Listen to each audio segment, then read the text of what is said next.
Bonjour Natacha, bonjour à toutes et à tous. Alors mon invité de ce matin est Monsieur Sharif Abdallah. Il est le premier vice-président de la CAPAM, la Chambre de l'agriculture, de la pêche et de l'aquaculture de Mayotte, mais également président de la commission pêche. Bonjour monsieur. Bonjour. Alors, aujourd'hui, on va parler de pêche, bien sûr. Alors, encore aujourd'hui, en 2022, et après 11 ans de départementalisation, les pêcheurs mahorais travaillent toujours dans des conditions jugées très précaires, qui ne respectent pas les règles d'hygiène. Comment est-ce que vous expliquez ce constat? Le problème, il n'est pas vraiment, c'est un problème structurel. Si aujourd'hui nous sommes en 2022, c'est-à-dire il n'y a pas une volonté pour que la pêche à Mayotte se développe. On fait tout pour que rien ne bouge à Mayotte concernant la pêche. C'est qui on? C'est l'État. On fait tout qui? C'est l'État qui est responsable. Et tout ce qui se passe ici, il faut attendre au mois de septembre l'arrivée de l'Assemblée générale de CCRUP, qu'ils ont découvert Mayotte, parce que ce sont des différentes personnalités qui ont découvert Mayotte, qui ont vu que Mayotte, il n'y a rien. L'arrivée aussi du ministre Jean-François Karenko, qui a constaté que Mayotte, concernant la pêche, c'est la cata. Il a dit c'est la cata. Il n'y a rien. Il n'y a rien qui a été fait à Mayotte. Et pourtant, aujourd'hui, on nous impose beaucoup de choses en comparant des pêcheurs métropolitains. Eux, ils ont tout ce qu'il faut. Parce que qu'est-ce qu'ils cherchent aujourd'hui, l'État? Ils cherchent des traçabilités. La traçabilité ne peut pas avoir lieu tant qu'il n'y a pas bateau. Il n'y a pas bateau. Tant qu'on ne lutte pas pour la vente illégale. Parce que la vente illégale amène la pêche illégale. Donc, tous ces genres de choses, Mayotte se trouve au bas d'échelon par rapport aux autres RUP. Et lorsque les décisions sont prises au niveau de l'Europe, je prends exemple pour le thon albacore, les thoniers-senneurs, ils sont autorisés à pêcher dans nos zones 27 000 tonnes. 27 000 tonnes, je répète, quand au Mahorais, on a dit 171 tonnes. 171 tonnes. C'est les décisions qui étaient prises par l'Europe et validées par le DPIMA, c'est-à-dire en France. Si on fait le calcul, un bateau mahorais qui pêche 100 kilos doit cesser de travailler jusqu'à l'année prochaine. Est-ce que c'est juste? Le fait qu'on nous prenne des décisions comme ça pour nous mettre à plat, est-ce que c'est juste? Alors, on rappelle, est-ce que vous pouvez nous rappeler ce que c'est que les thoniers-senneurs pour ceux qui ne savent pas? Les thoniers-senneurs, ce sont des bateaux basés aux Seychelles qui ont l'autorisation de pêcher chez nous. Ils ont d'abord la matriculation mahorais. Ce sont des bateaux que les Mahorais n'ont jamais vus. Aucun Mahorais là-dedans, mais on les a donné la matriculation DI, c'est-à-dire Zaoudi. Nous, on n'a jamais vu ce bateau-là, et aucun Mahorais là-dedans, et Mayotte ne bénéficie rien. Parce que, si vous regardez au fond, ces bateaux-là, ils payent 13 000 euros, le tonne de poisson, 1400, et Mayotte ne bénéficie rien. Car pour le prélèvement, on vend le kilo de thon pour Mayotte 11 centimes. 11 centimes, c'est la misère. Et tout passe bien. Le moment où il y a des réunions du ministre séchellois qui arrivent à Mayotte, on prépare cette arrivée, on dit on va faire ceci, on va dire cela, et dès que le ministre est arrivé, on nous a écartés. Et ça, c'est pas la première fois que ça se passe comme ça. Même aujourd'hui, le problème qui se pose entre nous, les pêcheurs, et les affaires maritimes, et la dernière thème de Coconi, c'est le halamaré. On va y venir, mais j'aimerais qu'on reste sur vos bateaux. En fait, effectivement, les pêcheurs mahorais ont des pirogues, clairement. Comment vous appelez ça déjà? Des engins de plage? c'est ça? Les engins de place, c'est les pirogues balançants. Voilà, c'est ça. Ouais. Et vous faites face à des bateaux d'usine espagnols, portugais, séchellois. Donc, ça impacte votre travail parce que vous n'avez pas les mêmes capacités. Et on vous demande maintenant de renouveler la flotte. Mais est-ce que les pêcheurs mahorais ont tous les moyens d'avoir un nouveau bateau? Le problème, ce n'est pas le moyen aujourd'hui, c'est les conditions qui sont mises pour le renouvellement de flotte.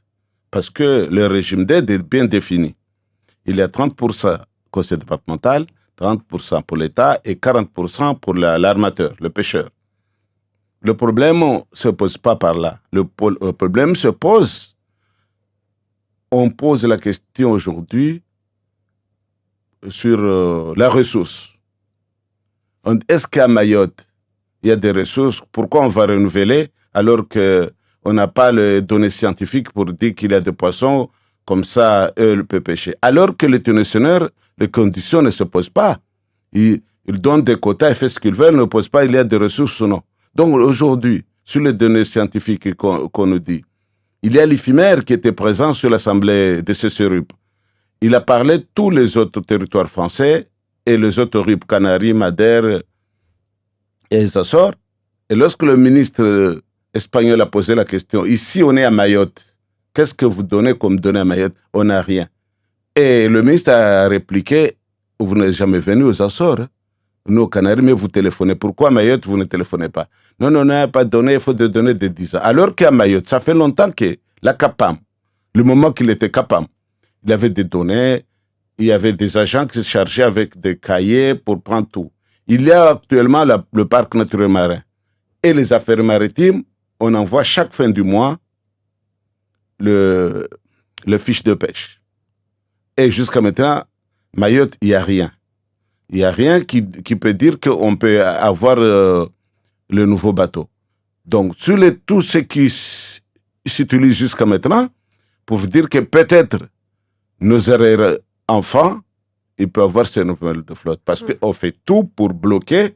Le moment où Bruxelles avait dit oui, Mayotte peut renouveler. Déjà, il y a une dame aux affaires maritimes qui a dit est-ce qu'un pêcheur a 40 000 euros? C'est-à-dire qu'on met des gens pour nous embêter. Il y a des gens qui disent que Mayotte doit rester comme ça. On ne comprend pas. Nous, ce qu'on cherche, le comité régional de pêche, il n'y en a pas. Et depuis 2019 qu'on était élu, on nous a proposé ça. On a fait des sessions, on a fait des réunions, on a voté pour la création des comités régionaux. Comment ça se passait? Rien ne s'est dit et on nous envoie un statut qui vient des affaires maritimes pour une association. Et le moment où le statut était fait, il est passé directement à la préfecture. Nous, on n'était pas au courant. Un mercredi, on a dit qu'il faut signer. Il faut signer ce document pour l'association. Mayotte a évolué. On ne peut pas accepter comme ça de signer des trucs bidons qui ne valent rien pour nous, qui ne valorisent pas la pêche. On ne peut pas accepter ça. Donc, on est resté là. En parlant des affaires maritimes, alors pour l'instant, elles dépendent de la Réunion, mais lorsque la délégation ministérielle était à Mayotte en août dernier, le ministre délégué chargé des Outre-mer, Jean-François Carenco, a annoncé qu'à partir du 1er janvier 2023, Mayotte aura sa propre direction des affaires maritimes. Alors, qu'est-ce que ça va changer pour vous, pêcheurs? Rien ne peut pas changer, parce que je vais vous donner les détails. À partir du 1er janvier, les affaires maritimes mahorais ne dépendront plus de la Réunion, mais sera attaché à Idéal. Idéal là qui se trouve au terre-plein là-bas. C'est un bout de coin qu'on va le mettre là-bas et rien. Ce que nous on demande, avoir les affaires maritimes mahorais, plein droit, avoir toutes les compétences, mais il sera donner pas tout pleinement l'effectif mahorais? qu'il faut. Non! Si il s'est rattaché à l'idéal, tu vois ce qui se passe à Mayotte, même les routes, vous voyez ce qui se passe. Donc, si on ajoute encore l'affaire maritime, ça va rester qu'on va encore nous fermer dans un coquillage. Ce que nous, on cherche à Mayotte, avoir les affaires maritimes mahorais, comme les Réunionnais, comme les Martiniquais, comme les Guadeloupéens, comme Guyanais. Parce que, je vous donne un exemple. Au niveau national, lorsqu'on est présentiel à Paris, on arrive à s'exprimer. Mais si on parle en visio, nos amis réunionnais disent qu'il faut couper Mayotte parce qu'ils n'ont pas de comité régional. Alors Paris coupe les micros. On nous humilie souvent. Ce n'est pas acceptable. La réalité, si vous vivez à côté des pêcheurs, je ne sais pas comment vous pouvez sentir.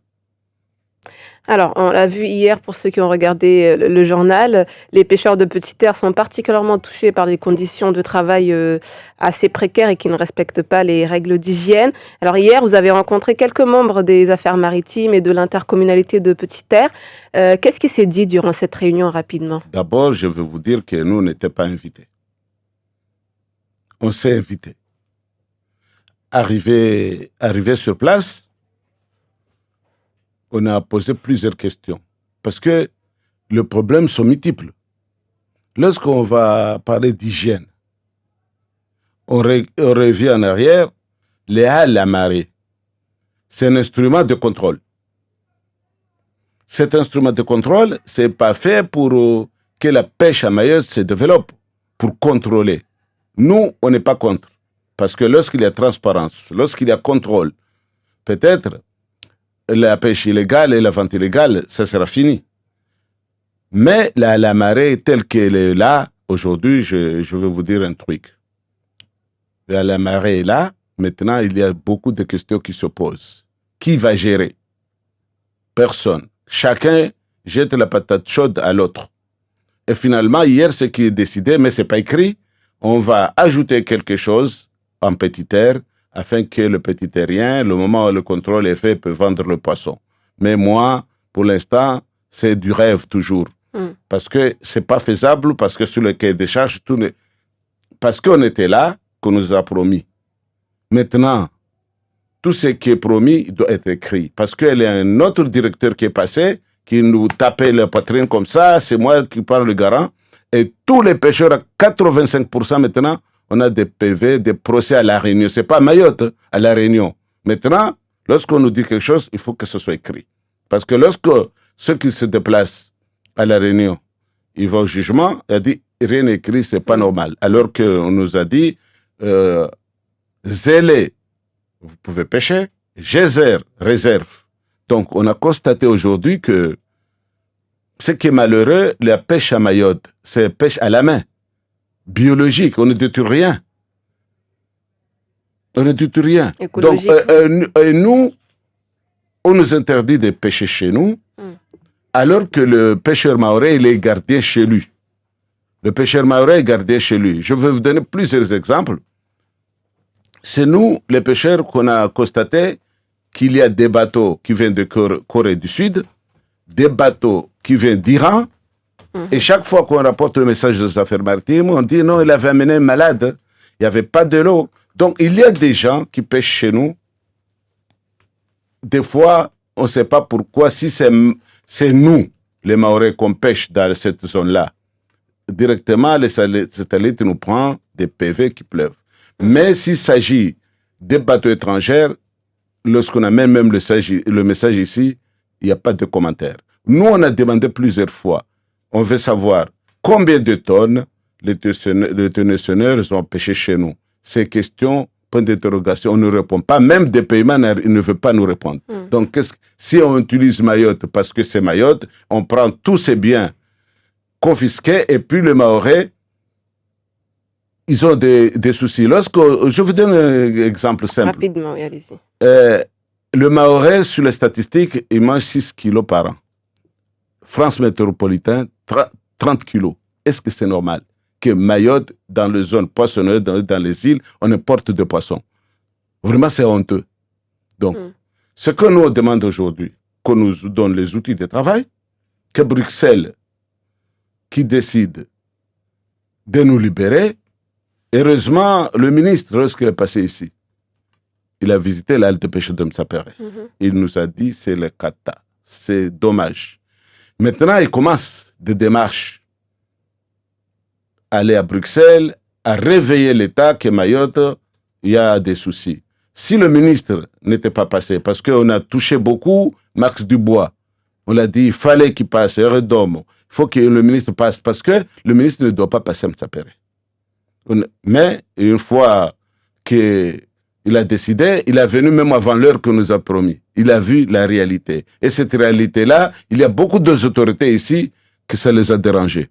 Et vraiment, lorsqu'un haut responsable arrive à Mayotte, il doit voir la réalité. C'est à partir de là que le ministre a décidé qu'il va aller à Bruxelles. On voit les journaux que le ministre se déplace pour ça. Donc, si aujourd'hui on nous condamne, nous les responsables de la pêche, parce qu'on a montré le ministre la réalité, c'est injuste.